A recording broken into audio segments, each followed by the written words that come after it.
ఈసారి ఎన్నికల్లో వైఎస్ఆర్ కాంగ్రెస్ పార్టీ చిత్తుగా ఓడిపోవడం దానికి సిద్ధంగా ఉన్నారా మీరు? అది మీరు చేయండి.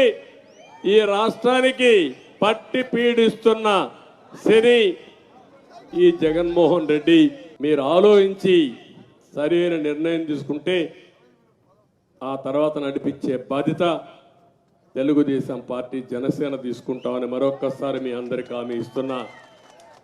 ఇది బిగినింగ్ మాత్రం. ఇప్పుడే అన్నాడు, మీరు చూశారు, నేను సూపర్ 6 ఇస్తే ఈ ముఖ్యమంత్రి అంటున్నాడు నేను కూడా ఉచిత ప్రయాణ సౌకర్యం మా ఆడబిడ్డలకు ఏర్పాటు చేస్తానని నేను హామీ ఇచ్చాను. ఇప్పుడు ఆయన ఓడిపోతాడని సర్వేలు వచ్చేసాయి. అందుకే నేను కూడా ఉచితంగా బస్సుల్లో ఆడబిడ్డలకు ప్రయాణ సౌకర్యం ఏర్పాటు చేస్తాను. బాగానే ఉంది. వాళ్ళ దగ్గర దోచుకున్న నిత్యావసర వస్తువుల ధరలు పెరుగుతాయి. ఎవడిస్తాడు ఆ డబ్బులు తిరిగి? కరెంటు ఛార్జీలు దోపిడీ చేశారు, ఎవరిస్తారు ఆ డబ్బులు తిరిగి? పన్నులు పెంచి విపరీతంగా చేశారు, ఎవరిస్తారు ఆ డబ్బులు? ఇసుకలో దందా చేశావు, ఆ డబ్బులు తిరిగి ఎవరిస్తారు? మద్యాన్ని అమ్ముకొని వాళ్ళ జీవితాలు నాశనం చేశావు. ఇవన్నీ క్షమించరాని నేరాలని చెప్పి కూడా నేను మీకు తెలియజేస్తున్నా. అందుకే నేను ఒక మాట అన్నాను, మార్చవలసింది ఎమ్మెల్యేలు కాదు, మార్చవలసింది ఎవరిని? ఇప్పుడు ఉదాహరణ, మీ నియోజకవర్గం శంకర్రావు వ్యాపారం చేసుకున్నాడు, ఎమ్మెల్యే, పేరు కూడా చెప్పకూడదు కానీ వచ్చేసింది. ఒకప్పుడు వ్యాపారం చేసుకునేవాడు, పిలిపించి ఏం చేశారు మీరు? అతన్ని ఎమ్మెల్యే చేశావు, బాగానే ఉంది. చేసిన తర్వాత ఏం చేశావు? దొంగ వ్యాపారం చేయమన్నావు. ఏది? ఇసుక వ్యాపారం. అది ఎవరు చేపించారు? ముఖ్యమంత్రి. ఇప్పుడు అంటాడు ఏమని? వీడు వ్యాపారం చేసుకున్నాడు, చెడ్డ పేరు వచ్చింది, ఈయన మార్చేస్తే నాకు మంచి పేరు వస్తుంది కాబట్టి శంకర్రావును మార్చేస్తానంటావు. న్యాయమా ఇది? న్యాయమా అని మిమ్మల్ని అడుగుతున్నా. శంకర్రావును మారిస్తే పరిస్థితులు మారు. మార్చవలసింది ఎవరిని? ఈ సమస్యకు మూల కారణం ఎవరు అడుగుతున్నా మిమ్మల్ని. ఈ విషయం ముందు చెప్పాల్సిన అవసరం ఉంది. అందుకే తొందరలో నేను ప్రజల దగ్గరికి వస్తా. రాబోయే 5 ఏళ్ళు ఏం చేయబోతాను నిర్దిష్టంగా చెప్తా. మీలో చైతన్యం తీసుకొస్తా. నేను చెప్పే ప్రతి మాట నిలబెట్టుకొని మీ రుణం తీర్చుకుంటానని మరొక్కసారి మీ అందరికీ తెలియజేస్తున్నా.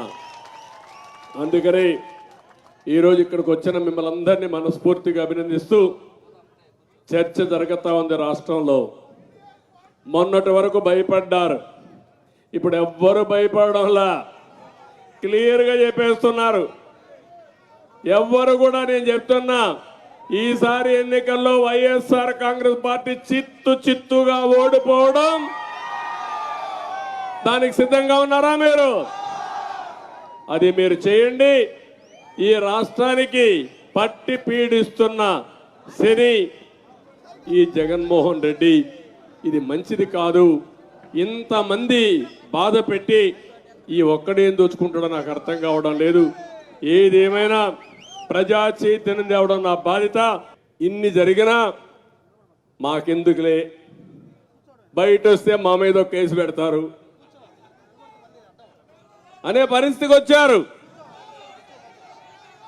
కేసులు పెడతారని మీరు బయట రాకపోతే, నిర్మోహమాటంగా మాట్లాడకపోతే జరగబోయేది ఏంటంటే, మీరే మీ మరణ శాసనాన్ని రాసుకుంటున్నారు. తమ్ముళ్ళు, ఆడబిడ్డలు, మీరు గుర్తుపెట్టుకోవాలి. రేపు జరిగే ఎన్నికలు 5 కోట్ల ప్రజానీకానికి ఈ జగన్మోహన్ రెడ్డి జరిగే ఎన్నికలు తప్ప నా ఒక్కడి కోసమో జనసేన కోసం ఇంకొకరికి కాదని చెప్పి మీకు తెలియజేస్తున్నా.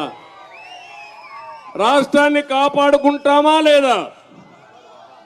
మన పిల్లల భవిష్యత్తును బాగు చేసుకుంటామా లేదా?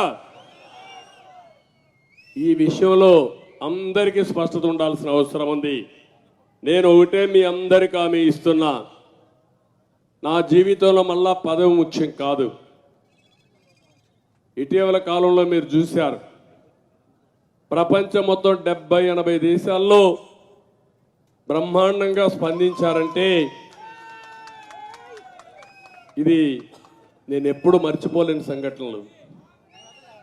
అందుకే నేను ఒకటే చెప్తున్నా, నాకు ఒక ఆలోచన ఉంది. ఆ ఆలోచన తెలుగు జాతి నెంబర్ 1 జాతిగా ప్రపంచంలో ఉండాలనేది ఏకైక లక్ష్యం తప్ప ఇంకోటి కాదు. నేను ఆ రోజు విజన్ 2020 తయారు చేశా.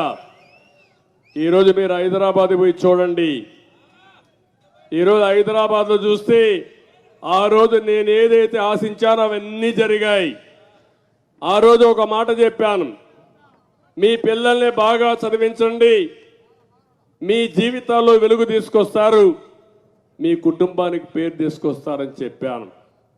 నా మీద నమ్మకం ఉండి చదివించిన వారంతా ప్రపంచం మొత్తం వెళ్ళారు, బ్రహ్మాండంగా ఉద్యోగాలు చేశారు, తిరిగి మీకు డబ్బులు పంపిస్తున్నారు. మీరు కూడా గర్వపడే విధంగా చేశారు. ఈరోజు ప్రపంచంలో ఎక్కువ ఆదాయం సంపాదించేది ఎవరంటే ఇండియన్స్, భారతదేశం వాళ్ళు. అందులో వాళ్ళకంటే ముందుండేది తెలుగు జాతి, తెలుగు వారు. అది నాకు గర్వ కారణం. 25 ఏళ్లకు మనం ఫౌండేషన్ వేశాను. ఇప్పుడు నేను కోరుకునేది 5 కోట్ల మంది ఆంధ్రప్రదేశ్లో ఉన్నాం, 5 కోట్ల మంది తెలంగాణ, వేరే రాష్ట్రాల్లో, విదేశాల్లో ఉన్నారు. వాళ్ళు బాగానే సెటిల్ అవుతున్నారు. తెలంగాణలో కూడా ప్రభుత్వాలు మారాయి, కానీ ఎక్కడ కూడా అభివృద్ధి నిరోధించలేదు. ఆ రోజు నేను చూపించిన దారి ఏదైతే ఫౌండేషన్ వేసామో దాన్ని కొనసాగించే పరిస్థితికి వచ్చారో దానికి గర్వపడుతున్నా. ఇక్కడేమైంది? అమరావతి మొత్తం పోయిందా లేదా? ఎన్ని లక్షల కోట్ల రూపాయల ఆస్తి విధ్వంసం అయిపోయిందో ఒక్కసారి మీరు ఆలోచించండి. ఇంకా 3 నెలలు ఇంటికి పోతాడు. ఇప్పుడు విశాఖపట్నానికి రాజధాని మార్చేస్తాడంట. నిన్న కూడా కోర్టులో చీవాట్లు పెట్టి ప్రభుత్వ ఆఫీసులు ఏది కూడా షిఫ్ట్ చేయడానికి వీలు లేదని వాతలు పెట్టే పరిస్థితి వస్తే సిగ్గులేని ప్రభుత్వం ఇంకా మాట్లాడుతుంది. ఈ ముఖ్యమంత్రి విశాఖపట్నంలో 500 కోట్ల రూపాయలు ఖర్చు పెట్టి రిషికొండ బోడిగుండు కొట్టేసి అక్కడ ప్యాలెస్ కట్టే పరిస్థితికి వచ్చాడు. ఏమన్నా నాకు అర్థం కాలేదు. ఒకటి కాదు, ఇలాంటివి సంఘటనలు ప్రతిరోజు జరుగుతున్నాయి. అందుకే నేను మిమ్మల్ని అందరినీ కోరేది, మనందరం కలుద్దాం. ఈరోజు రాజకీయాలకు అతీతంగా కోరుతున్నా, తెలుగుదేశం పార్టీ ఒక నిర్దిష్టమైన సిద్ధాంతాలు ఉన్నాయి. ఈరోజు చాలామంది వెనుకబడిన వర్గాలు వచ్చారు. వారందరినీ మనస్ఫూర్తిగా సాదరంగా పార్టీలోకి స్వాగతం పలుకుతున్నా. ఎస్సీలు వస్తున్నారు, వారికి కూడా స్వాగతం పలుకుతున్నా. ఎస్సీలు కానీ, బీసీలు కానీ, మైనారిటీ కానీ అందరం కలవాల్సిన అవసరం ఉంది. ఎస్టీలు కానీ కలవాల్సిన అవసరం ఉంది. కలవడం కాదు, మళ్ళీ మనం అందరం కలిసి రేపు జరిగే ఎన్నికల్లో ఏకపక్షంగా ఎన్నికలు జరగాలి. నేను ఒకటే మిమ్మల్ని కోరేది, ఈరోజు ఇలాంటి వ్యక్తి రాజకీయాలకు పనికిరాని వ్యక్తి. నేను చాలామంది ముఖ్యమంత్రులు చూశాను. 40 సంవత్సరాల్లో 10-12